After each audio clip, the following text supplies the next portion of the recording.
Secteur public. Nous vous invitons à prendre place confortablement et à fermer la sonnerie de votre téléphone cellulaire. En cas d'incident, veuillez repérer les sorties de secours les plus près de vous. Bon divertissement. 1, 2, 1, 2. OK, c'est bon, on peut y aller.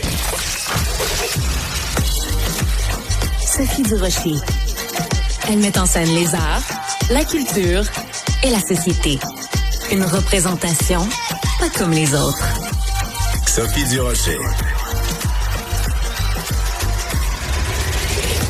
Bonjour tout le monde, j'espère que vous allez bien. D'abord, je commence tout de suite en vous disant merci de nous écouter. Vous aurez remarqué que dans beaucoup de stations de télévision, beaucoup de stations de radio, même il y a des journaux qui sont même pas publiés aujourd'hui parce que c'est congé, parce que c'est le lundi de Pâques. Beaucoup de gens sont en congé, mais pas nous.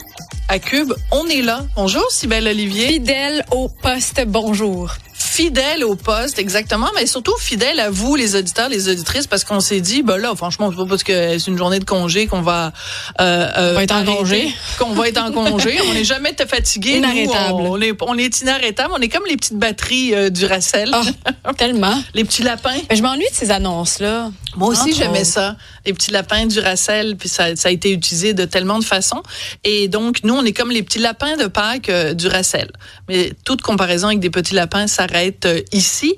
Et en plus, on continue, Cybèle, avec notre mise à l'encontre d'une pancarte, d'une affiche donc électorale d'Ivan Demidov. Raconte-nous l'histoire de cette affiche-là. Ben oui, mais donc c'est une entreprise qui avait décidé, donc Warrior, qui avait décidé donc de faire des pancartes comme ça pour en fait parler de l'arrivée de Demidov dans le Canadien de Montréal, mais en même temps c'était et pour annoncer qu'il commanditait aussi Demidov à partir de 2025-2026. Voilà. Et là donc sont allés installer 93 pancartes électorales partout à travers Montréal, vraiment entre les pancartes électorales que vous avez pu voir sur la rue. Et là on a appris en direct que toutes les pancartes s'étaient faites voler. C'est une pancarte donc un peu à saveur soviétique. Là, on voit Demidov sur ton bleu avec un fond rouge, là pour les Canadiens. Et ajoutons à ça que Mark Carney a par la suite aussi repris cette affiche-là. En fait, il a copié. Ben oui, mais exactement. J'appelle même ça plagié parce qu'il a repris l'affiche avec les mêmes couleurs puis tout ça et le même slogan là pour les Canadiens. Mais il a fait référence à ça, j'imagine. Absolument. Bon. Oui, mais en même temps, tu sais, je veux dire, mais enfin, c'est le plus bel hommage qu'on peut recevoir. Oui. Et donc nous, les Sacha Ouimet de la compagnie Warrior qui était venu ici en entrevue, nous a apporté une affiche parce que les 93 avaient disparu. Donc plutôt que de la donner à Cybèle.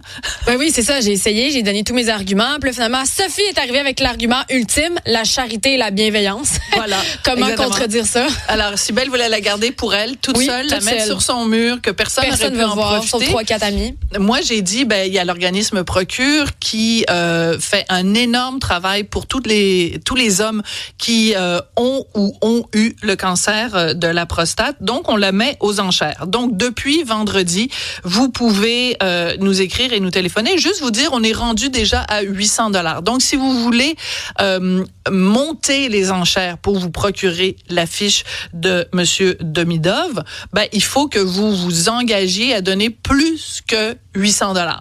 Voilà. Et moi, la manière de le faire, c'est de nous écrire et nous, on va prendre contact avec vous par la suite. Donc, on continue de prendre les demandes. C'est pas premier arrivé, premier servi. C'est le plus haut qui l'emporte. Alors, textez-moi 1-877-827-2346 ou vous pouvez m'envoyer un courriel aussi au studio@commercial-cube.radio. Je vais continuer de le répéter. Donc, et c'est jusqu'à mercredi que nous allons prendre vos montants. Alors, si jamais on va le dire, vous allez l'entendre. Si jamais on arrive plus haut, vous vous dites, hey, non, c'est moi qui vais l'avoir, la pancarte et je vais rajouter plus d'argent.